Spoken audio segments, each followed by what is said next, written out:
मैं किसी धर्म की बुराई नहीं करता हूँ और न ही किसी धर्म को बढ़ावा देता हूँ। मैं किसी की भावनाओं को ठेस नहीं पहुँचाना चाहता। फिर भी यदि किसी को मेरी बातें अच्छी नहीं लगती हैं तो मैं हृदय से क्षमा प्रार्थी हूँ। जय मसीह की भाइयों और बहनों, कैसे हैं आप लोग। उम्मीद करता हूं कि आप बहुत अच्छे तरीके से होंगे, स्वस्थ होंगे, शांति का अनुभव कर रहे होंगे, आनंदमय जीवन बिता रहे होंगे और आपके जीवन में सब कुछ अच्छा ही अच्छा हो रहा होगा। भाइयों बहनों, आज का हमारा विषय है बाइबल का एक वचन। वह वचन है यूहन्ना 3:16। मेरा ऐसा मानना है कि बाइबल का यह वचन जो यूहन्ना 3:16 में बताया गया है, यह वचन बहुत ही महत्वपूर्ण है। और इस वचन में जो बताया गया है, उस वचन में बताई गई चीज़ को अगर हम आत्मसात कर लें, सच्चे हृदय से मान लें और विश्वास कर लें, तो हमारा जीवन सफल हो जाएगा।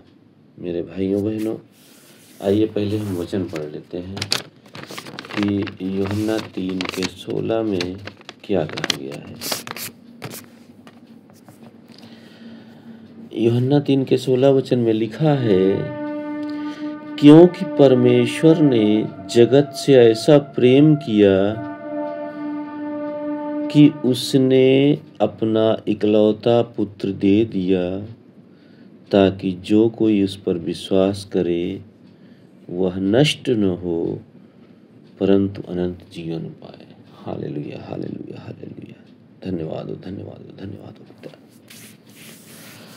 इस वचन में ये बताया गया कि परमेश्वर ने जगत से ऐसा प्रेम रखा, ऐसा प्रेम किया कि उसने अपना इकलौता पुत्र दे दिया। इकलौता पुत्र दे दिया का मतलब इकलौता पुत्र प्रभु यीशु मसीह के बारे में बताया जा रहा है। और प्रेम ऐसा किया जगत से, जगत का मतलब मनुष्य जात से ऐसा प्रेम किया, हम सबसे ऐसा प्रेम किया कि उसने अपना इकलौता पुत्र दे दिया। यानी इकलौते पुत्र प्रभु यीशु मसीह ने बलिदान दे दिया। उस बलिदान में अगर हम विश्वास करते हैं कि प्रभु यीशु मसीह ने हमारे लिए अगर बलिदान दिया और ऐसा अगर विश्वास करते हैं, तो वह नष्ट नहीं होगा परंतु वह अनंत जीवन पाएगा। भाइयों बहनों, यहाँ पे बात आती है विश्वास की। अगर हम विश्वास करते हैं कि प्रभु यीशु मसीह हमारे लिए क्रूस पर अपने प्राणों का बलिदान दिया, प्रभु यीशु मसीह के हाथ पैरों में कीलें ठोंकी गई, सर पे कांटों का मुकुट पहनाया गया,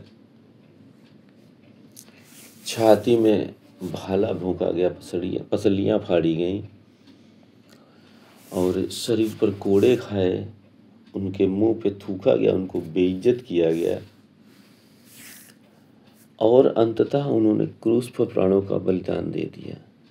भाइयों बहनों, ये सब कुछ जो उन्हें सजा मिली है, वो सजा का हकदार एक पापी होता है, एक महापापी होता है, उसको ऐसी सजा मिलती है। जबकि हम सब जानते, पूरा संसार जानता है कि प्रभु यीशु मसीह निष्कलंक निष्पाप थे। उन्होंने कोई भी जीवन काल में एक भी गलती नहीं करी, एक भी पाप नहीं किया, ऐसा कुछ किया ही नहीं कि उन्हें कुछ भी सजा मिलनी चाहिए थी, लेकिन फिर भी उन्हें सजा मिली। ये परमेश्वर की एक योजना थी, एक प्लानिंग थी कि मनुष्य जाति को निजात दिलाने के लिए, पाप से मुक्त करने के लिए उन्होंने अपने इकलौते पुत्र का बलिदान दे दिया। आइए भाइयों बहनों, हम जरा विचार करते हैं कि एक माँ बाप हैं, मान लेते हैं कि माँ बाप हैं, उनका इकलौता पुत्र है। अब इकलौते पुत्र से प्यारा कुछ नहीं होता है। इकलौते पुत्र से ज़्यादा प्यार किसी चीज़ को नहीं कर सकता। कोई एक सामान्य व्यक्ति की बात कर रहे हैं, उसके सामने कितना भी लालच रख दिया जाए, कितना भी रुपए का लालच दिया या कुछ भी लालच दिया जाए कि भाई आप अपने इकलौते पुत्र का बलिदान दे दीजिए तो आपको ये मिलेगा बदले में। भाइयों व्यक्ति, एक सामान्य पुरुष, एक सांसारिक मनुष्य या कोई भी मनुष्य नहीं करेगा, अपने इकलौते पुत्र का बलिदान नहीं करेगा। अब यहाँ पर बात आती है परमेश्वर ने अपने इकलौते पुत्र का बलिदान दिया। अब यहाँ पर इसीलिए कहा गया कि परमेश्वर ने मनुष्य जाति से या जगत से या संसार से ऐसा प्रेम किया कि इकलौते पुत्र का बलिदान दे दिया। इसका मतलब है कि परमेश्वर हमसे बहुत प्यार करता है भाइयों बहनों, इतना प्यार करता है कि उसकी कोई भी उदाहरण नहीं दिया जा सकता, उसके लिए उसकी कोई उपमा नहीं करी जा सकती। ये समझाया ही नहीं जा सकता कि परमेश्वर हमसे प्रेम कितना करता है, प्यार कितना करता है। बहुत ज़्यादा प्रेम करता है, प्यार करता है। उसने अपना इकलौता पुत्र अगर दे दिया, अगर बलिदान दिया, कुर्बान कर दिया, इस संसार के लिए दे दिया, न्यौछावर कर दिया, इसका मतलब कि वो अपने इकलौते पुत्र से भी ज़्यादा हमको प्यार करता है। भाइयों बहनों, जरा कल्पना करिए, जरा सोचिए, इस बात को जरा ध्यान दीजिए, अपना बुद्धि विवेक इस्तेमाल करिए कि परमेश्वर ने अगर अपने इकलौते पुत्र का बलिदान दिया, किस लिए? हमारे लिए, ताकि हमारे पापों से छुटकारा हो सके। और हमें सिर्फ और सिर्फ विश्वास करना है कि परमेश्वर प्रभु यीशु मसीह ने हमारे लिए अपने प्राणों का बलिदान दिया। सिर्फ इतना विश्वास ही तो करना है। और क्या करना है? वो हम अगर विश्वास कर लेते हैं तो इसके बाद क्या होता है भाइयों बहनों, इसके बाद अगर विश्वास कर लेते हैं तो जो चीज़ें हमें मिलेगी बदले में विश्वास करने के बाद, वो दुनिया में कहीं नहीं मिलनी है। कोई सिद्धांत नहीं दुनिया का, कोई ऐसा तरीका नहीं है दुनिया में, या ऐसी कोई विधि नहीं है, कोई भी उपाय नहीं है जिससे वो सारी चीज़ें मिल सकें जो हमें सिर्फ यीशु मसीह पर विश्वास करने के द्वारा मिलती हैं। अब आते केवल और केवल विश्वास पे। मतलब कुछ लोग कहते हैं कि हमें विश्वास नहीं यीशु मसीह पे कि हमारे लिए प्राणों का बलिदान दिया। भाइयों बहनों, यीशु मसीह ने इस सारे संसार के लिए एकमात्र यीशु मसीह हैं। उन्होंने एक बार में पूरे संसार के लिए बलिदान दे दिया। हमें सिर्फ और सिर्फ मानना है। कुछ लोग मानते हैं, कुछ लोग विश्वास करते हैं, कुछ लोग नहीं करते हैं। अब चूंकि जो विश्वास नहीं करते हैं वो नहीं करते हैं, और जो करते हैं उनको सब कुछ मिलता है। खैर, जो नहीं करते वो अपना जाने, क्यों नहीं करते, क्यों नहीं, उनका अपने तर्क होंगे, अपने विचार होंगे। लेकिन मैं तो करता हूँ, तो मैं जो करता हूँ उसके विषय में आता हूँ, उसके समर्थन में, सपोर्ट में बात करता हूँ। अब जैसे मान लिया हमने विश्वास कर लिया, अब विश्वास करने के बाद हम विश्वास कर लिया तो फिर हम पाप क्षमा के लिए प्रार्थना करते हैं और अपना उद्धारकर्ता मान लिया प्रभु यीशु मसीह को, और फिर कहते हैं कि भाई परमेश्वर, मैंने जो भी जाने अनजाने गलती से पाप किए हैं उसकी मैं क्षमा चाहता हूँ। तो सिर्फ इतना ही बोलना तो हमारे सारे पाप क्षमा हो जाएंगे। और उस पाप क्षमा के साथ साथ दुनिया की सारी चीज़ें जो अच्छी हैं वो सारी चीज़ें हमें मिलेंगी, सारी आशीषें मिलेंगी। प्रभु यीशु मसीह ने अपने जीवन काल में बहुत सारे चिन्ह चमत्कार किए। सबसे बड़ा चिन्ह चमत्कार मैं मानता हूँ किसी मुर्दे को जिंदा कर देना। और यीशु मसीह ने मुर्दों को जिंदा किया, लंगड़ों को चलाया, अंधों को आंखें दी, और उन्होंने इस बात को कहा है कि जो मुझ पे विश्वास करेगा, और उन्होंने अपने चेलों से कहा और आने वाले समय में अपने भक्तों के लिए कहा कि जो मुझ पर विश्वास करेगा, जो मैंने चिन्ह चमत्कार अपने जीवन काल में किए हैं वो इनसे बढ़ के करेगा। मेरे भाइयों बहनों, यीशु मसीह ने जो पावर है, जो सामर्थ्य है, जो ताकत है, जो अथॉरिटी है, वो हम लोग को सौंप दी है कि उन्होंने कहा कि जो मेरे नाम से मांगोगे वो हो जाएगा, और होता है। भाइयों बहनों, आज भी मुर्दे जिंदा हो रहे हैं और सारे चिन्ह चमत्कार हो रहे हैं, लेकिन मीडिया या बहुत सारे लोग इस चीज़ को दबा रहे हैं कि हाईलाइट ना होने पाए। खैर, वो उनकी मानसिकता है, मैं इसके बारे में कुछ नहीं कह सकता हूँ। लेकिन सारे चमत्कार हो रहे हैं। और जो पावर सामर्थ्य दी है यीशु मसीह ने, उस पावर और सामर्थ्य के द्वारा काम हो रहे हैं। और हमें यीशु मसीह के नाम से आदेश देना है, उन परिस्थितियों को, उन बीमारियों के लिए प्रार्थना करनी है, या कोई भी समस्या है उस समस्या के लिए यीशु मसीह के नाम से खुद आदेश देना है, क्योंकि अथॉरिटी, पावर ऑफ अटॉर्नी यीशु मसीह हम लोग को दे चुके हैं। अब चूंकि अगर हम यीशु मसीह से गिड़गिड़ाते हैं कि आप ये कर दीजिए, मैं बहुत गरीब हूँ, मैं लाचार हूँ और मैं पापी हूँ, और फिर इस तरीके आप प्रार्थना करते हैं ना कि ये कर दीजिए, तो शायद ये प्रार्थना आपकी अधूरी है, शायद ये आपके मांगी गई चीज़ें या जो प्रार्थना करेंगे शायद उत्तर ना मिले। क्योंकि मेरा ऐसा मानना है कि यीशु मसीह ने जब कीमत चुका ही दी है, तो ना तो हम पापी हैं, ना हम गरीब हैं, ना हम बीमार हैं, ना हम लाचार। ये सिर्फ और सिर्फ हमारी नासमझी है, अज्ञानता है। क्योंकि जब हमने विश्वास कर लिया ना कि यीशु मसीह ने हमारे पापों के लिए बलिदान दे दिया, हमारी बीमारियों के लिए बलिदान दे दिया, हमारी गरीबी के लिए, कंगाली के लिए बलिदान दे दिया, कीमत को अगर चुका दी है, जब कीमत चुका ही दी है यीशु मसीह ने, तो फिर कहाँ के हम पापी बचे। हमने विश्वास करके क्षमा मांगी, हमारे पाप क्षमा हो गए, तो फिर हम पापी नहीं बचे ना। अगर हमारी बीमारी है, हमारी कंगाली है, और यीशु मसीह को विश्वास करके नाम से कंगाली को अगर बोल देंगे, कंगाली मेरे जीवन से तो यीशु मसीह के नाम से चली जाए, ए बीमारी तो यीशु मसीह के नाम से मेरे जीवन से चली जाए, या किसी के जीवन से चली जाए, तो फिर वो बीमारी को जाना पड़ेगा, कंगाली को जाना पड़ेगा। पाप तो क्षमा हो ही चुके हैं, पाप तो क्षमा हो ही चुके हैं भाइयों बहनों। आगे मैं बात करता हूँ कि पाप क्षमा के लिए जो यीशु मसीह ने अपना बलिदान दिया, उसके स्थान पर बाकी जगहों में ये देखा गया है कि लोग आज भी बलिदान देते, आज भी बलि देते, पशुओं की बलि देते हैं। और यीशु मसीह के बलि देने से पहले भी लोग बलि देते थे और आज भी बलि देते हैं जो यीशु मसीह विश्वास नहीं करते हैं। खैर, अब चूंकि बलि का सिस्टम तो पहले से चला रहा है। बलि का मतलब है कि खून बहाना, और खून बहाने के द्वारा पाप क्षमा के लिए लोग ये विधि अपनाते हैं। बलि के लिए, पाप क्षमा के लिए बलि देने से हमारे पाप क्षमा हो जाएंगे। ये था सिस्टम, पहले भी था और अभी भी चला आ रहा है, लेकिन ये अस्थाई है, ये परमानेंट सोल्यूशन नहीं है, ये टेम्पररी सोल्यूशन है। हमने किसी को बलि दी और मैंने खून बहाया कि मेरे पाप क्षमा हो जाएं, तो एक हद तक, एक उसकी हद है, एक निश्चित मात्रा में पाप अगर हमारे सारे खत्म भी हो गए तो फिर पाप होंगे और फिर हमें बलि देनी पड़ेगी, यानी बार बार बलि देनी पड़ेगी और हम बार बार पाप करते रहेंगे। तो ये एक स्थायी समाधान नहीं भाई, वो ना अस्थायी समाधान है। तो चूंकि यीशु मसीह ने अपना क्रूस पर लहू बहाया, खून बहाया और एक स्थायी समाधान निकाला है, एक परमानेंट सलूशन निकाला कि पाप क्षमा के लिए आप आइए, विश्वास करिए, आपके पाप क्षमा होंगे। यीशु मसीह ने एक बार क्रूस पर प्राणों का बलिदान दिया और उन्हें दोबारा देने की जरूरत नहीं। जो उन्होंने एक बार पूरा परमानेंट सोल्यूशन निकाले, जो विश्वास करेगा उसके क्षमा हो जाएंगे, नहीं विश्वास करेगा अपना जाने कि उसे पाप क्षमा कहाँ करवानी, कौन सा तरीका अपनाना जिससे पाप क्षमा हो जाए। भाई वो अब आते हैं विश्वास पे कि कुछ विश्वास करते नहीं।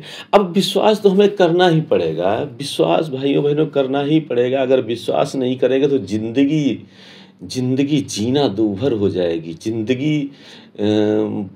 ऐसी जिंदगी में ऐसी परिस्थितियाँ उत्पन्न हो जाएगी कि आप मानसिक रूप से प्रताड़ित हो जाएंगे, पीड़ित हो जाएंगे, आपका कुछ काम नहीं होगा।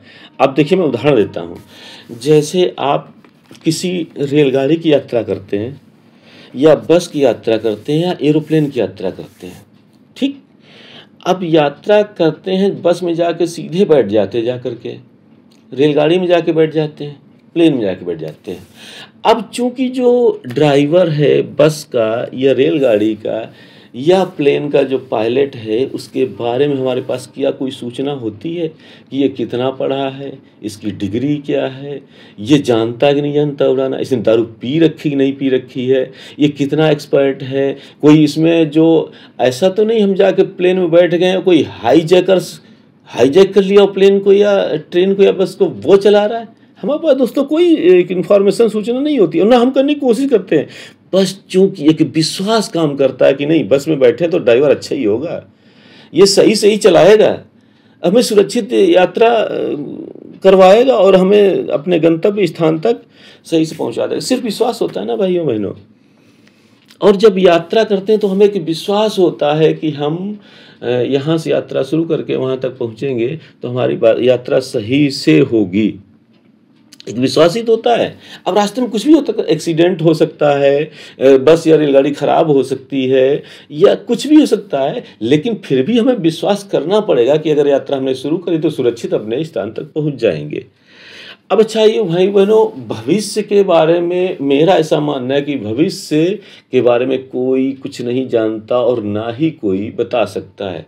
हाँ, कुछ भविष्य बताने वाले लोग अंदाज़ा लगाते हैं, लेकिन फिक्स या निश्चित तौर पे कुछ नहीं बता सकते। वो सिर्फ बताएंगे कि ये हो सकता है, ये हो सकता है, ये नहीं हो सकता, फिक्स नहीं बताएंगे। हाँ, भूतकाल जो चीज़ें बीत चुकी है उसके बारे में वो बता सकते हैं कि ये चूंकि जो चीज़ हो चुकी है वो चुकी है, उसके बारे में अगर कोई जानता है तो ठीक है, नहीं जानता तो ठीक है, अगर कोई बता देता है फिक्स तो भी वो तो हो ही चुकी ना, उसको परिवर्तन तो हो नहीं सकता, भूतकाल में बदलाव तो हो नहीं सकता। तो भूतकाल के बारे में बताया जा सकता है, निश्चित हुआ जा सकता है, लेकिन भविष्य काल के बारे में कोई कुछ नहीं बता सकता। मैं भाइयों मैं बताता हूँ कि जैसे कुछ लोग होते हैं कि कहते हैं कि 36 गुण मिलाए जाते शादी के पहले, और कुंडली मिलाते हैं, सब कुछ करते हैं ताकि जो शादी होती है एक लड़का लड़की के बीच में वो सही से होने पाए। भाइयों बहनों, मैं बहुत ज़्यादा वो इस बात पे नहीं जाऊँगा, फिर भी मैं कह रहा हूँ कि अगर कुंडली मिलाने वाला व्यक्ति है और वो अपनी लड़की की शादी करता है और बाई चांस अगर विधवा हो जाती है या कुछ भी हो जाता है, तो इसमें क्या साबित होता है कि वो भी श्योर नहीं है भविष्य के बारे में, निश्चित नहीं है। अगर उसे भविष्य पता ही होता, सब कुछ सही हो रहा था, तो कुंडली मिलाने वालों की बेटियां विधवा नहीं हुआ करती। विधवा इसका मतलब कहीं ना कहीं कुछ तो गड़बड़ है, कुछ तो कमी है। ठीक है भाइयों बहनों, और अगर हम विश्वास करते हैं तो एक पॉजिटिव सोच के साथ हम विश्वास करते हैं। पॉजिटिव सोच के साथ विश्वास करेंगे तो रिजल्ट बहुत अच्छा आएगा। पॉजिटिव सोच रहेगी, सोच विचार अगर पॉजिटिव है तो हमारे पास पॉजिटिव एनर्जी होगी, सकारात्मक ऊर्जा होगी, और सकारात्मक ऊर्जा बहुत अच्छी ऊर्जा होती है, नकारात्मक ऊर्जा गलत ऊर्जा होती है। अगर नेगेटिव सोच होगी, नकारात्मक ऊर्जा की, तो रिजल्ट भी हमारे नकारात्मक ही आएंगे। और दुनिया का कोई भी इंसान नहीं चाहता कि उसकी नकारात्मक सोच हो और नकारात्मक रिजल्ट आए, फिर भी लोग नकारात्मक होते हैं और उनकी सोच, उनको पता ही नहीं होता है कि हम क्या सोच रहे हैं क्या नहीं सोच रहे। लेकिन पॉजिटिव अगर सोच होगी तो रिजल्ट भी पॉजिटिव होगा, नकारात्मक नेगेटिव सोच होगी तो रिजल्ट भी नकारात्मक ही होगा। अब लॉ ऑफ अट्रैक्शन जो होता है, आकर्षण का नियम, ये कहता है कि अगर आपकी पॉजिटिव सोच है, आपकी सकारात्मक सोच है, तो आपके पास सकारात्मक ऊर्जा भी होगी, और आपके पास अगर सकारात्मक ऊर्जा है तो ब्रह्मांड की सकारात्मक ऊर्जा को आप आकर्षित कर रहे हैं, मतलब अपनी सकारात्मक ऊर्जा को बढ़ा रहे हैं। वही हाल नेगेटिव एनर्जी का भी है, नकारात्मक ऊर्जा का भी है। अगर आप नकारात्मक सोच रहे हैं, नकारात्मक ऊर्जा आपके पास है, तो फिर ब्रह्मांड की नकारात्मक ऊर्जा को आप आकर्षित करेंगे, और ब्रह्मांड की नकारात्मक ऊर्जा को आकर्षित करने का मतलब ये है कि आपकी नकारात्मक ऊर्जा बढ़ेगी और आपकी समस्याएं बढ़ेंगी, परेशानियां बढ़ेंगी। आइए अब बात करते हैं कि हमें विश्वास करना चाहिए, मतलब एक उम्मीद होनी चाहिए। विश्वास उम्मीद को लगभग मान सकते हैं, जैसे आप विश्वास करते हैं कि हमारे साथ अच्छा होगा, तो उम्मीद भी करते हैं कि अच्छा ही होगा। अब मैं आपको एक एक्सपेरिमेंट किया गया था, उस एक्सपेरिमेंट के बारे में बता रहा हूँ कि कुछ वैज्ञानिकों ने एक चूहे को, उसका स्वास्थ्य परीक्षण किया और उसका वेट लिख लिया, और सब कुछ ठीक ठाक होने के बाद उस चूहे को किसी पानी से भरे हुए ऐसे बर्तन में डाल दिया गया जहाँ से वो बाहर ना निकल सके। भाइयों बहनों, उस चूहे को जब पानी में डाल दिया गया तो चूहा अपनी जान बचाने के लिए कोशिश करने लगा, तैरने लगा, और वो इस कोशिश में ठीक से तो हमें याद नहीं है, कहीं एक्सपेरिमेंट किया था, लेकिन हाँ पूरा बता रहा हूँ कि वो 24 घंटे या 48 घंटे में उसकी डेथ हो गई। वो हालांकि उसने प्रयास किया जीवन बचाने के लिए, मतलब तैरता रहा, लेकिन नहीं निकल पाया और 24 से 48 घंटे में डेथ हो गई। फिर उसके बाद उन साइंटिस्टों ने उस सेम वेट का और सेम स्वास्थ्य परीक्षण करा हुआ चूहा वो फिर पानी में डाला और उसे 2 घंटे बाद वापस निकाल लिया। उसको थोड़ी देर रखने के बाद वो फिर पानी में डाला, वो फिर उसको निकाले। ऐसे 3-4 बार ट्राई किया, मतलब डाला और 2-3 घंटे बाद निकाल लिया। मतलब 3-4, जब उस चूहे को एक उम्मीद हो गई, एक विश्वास हो गया कि मुझे बचा लिया जाएगा, मुझे कोई न कोई बचाएगा। भाइयों बहनों, आप विश्वास नहीं करेंगे, उस चूहे को जब एक बार पानी में डाल दिया गया और नहीं निकाला गया तो कम से कम हमको लग रहा है कि 5-6 दिन तक वो जिंदा रहा। वो 5-6 दिन तक जिंदा रहा और उसके बाद उसकी डेथ हुई। अब देखिए भाई, वो ने कहाँ वो 48 घंटे 2 दिन में, 1-2 दिन में मर गया और कहाँ 5-6-7 दिनों तक बाद मरा। इसका मतलब सब कुछ सेम था, चूहा भी वही था, वेट उसका उतना था, स्वास्थ्य भी बिल्कुल सेम था, लेकिन उसे एक उम्मीद ने बचाए रखे ना, कि उसको उम्मीद थी कोई हमको बचा लेगा, तो वो 6-7 दिन तक जिंदा रहा, उसके बाद मरा। और कहाँ जब उम्मीद नहीं थी, उसको उम्मीद नहीं थी, तो वो 1-2 दिन में मर गया। तो मेरा कहने का सिर्फ और सिर्फ इतना है कि हमें विश्वास करना पड़ेगा, हमें उम्मीद रखनी पड़ेगी, और ये उम्मीद और विश्वास एक ऊर्जा हमारे शरीर में फूंकते हैं, एक ऊर्जा क्रिएट करते हैं, एक ऊर्जा बनाते हैं, जिससे हमारा जीवन अच्छा होता है। हमारे रिजल्ट जो हम कोशिशें करते हैं, परिणाम बहुत अच्छे आते हैं। और अच्छा होने के लिए और एक भाइयों बहनों में कहना चाहूँगा कि हमें फालतू की टेंशन नहीं लेनी चाहिए। टेंशन मतलब चिंता या तनाव से है, फालतू मतलब चिंता तनाव टेंशन लेना ही नहीं है। क्योंकि अगर हमें चिंता है कि किसी काम के लिए, और चिंता करने से होगा क्या भाइयों बहनों? चिंता करने से क्या होगा? कुछ नहीं होगा, सिर्फ नुकसान के अलावा फ़ायदा तो एक भी नहीं, कोई गिना सकता कि चिंता करने से ये फ़ायदा होगा। नुकसान सारे हैं। आप चिंता करेंगे तो आपका मानसिक संतुलन सही नहीं रहेगा, मानसिक पीड़ा लेंगे, आपका स्वास्थ्य सही नहीं रहेगा, और आप कुल मिला के सारे नेगेटिव रिजल्ट आएंगे, सारे परिणाम नकारात्मक आएंगे, पॉजिटिव एक भी रिजल्ट नहीं आएगा। आप देखिए, मैं कहता हूँ, इसे लोग कहते हैं कि चिंता तो हो ही जाती है, चिंता तो हो ही जाती है, हम क्या करें, समस्याएं इतनी हैं। अरे भाई, समस्याएं हैं तो समाधान भी तो है। आप समस्याओं का समाधान खोजिए, और समाधान खोजने के बाद समस्या अपने आप समाप्त हो जाएगी। तो फिर भाई चिंता काहे की करनी, चिंता क्यों करनी? चिंता करने से समाधान नहीं होगा, समाधान करने से समाधान होगा। भाइयों बहनों, अब काफ़ी समय हो रहा है, काफ़ी लंबा वीडियो हो चुका है, और अब मैं अपने वीडियो को यहीं पर अब समाप्त करूंगा। और भाइयों बहनों, अगर आप मेरे चैनल पे नए हैं तो चैनल को सब्सक्राइब करें, और वीडियो पसंद आने पर इसे शेयर करें, लाइक करें, कमेंट्स करें। और हर वीडियो के लास्ट में कहता हूं कि भाइयों बहनों, आपको अगर मेरे विचार किसी पर्टिकुलर विषय पे जानने हैं तो इस विषय को कमेंट्स करें, आप बताएं कि इस पे वीडियो बनाएं, तो मैं ज़रूर वीडियो बनाऊंगा और एक अच्छा वीडियो बनाने का प्रयास करूंगा। जय मसीह की भाइयों बहनों।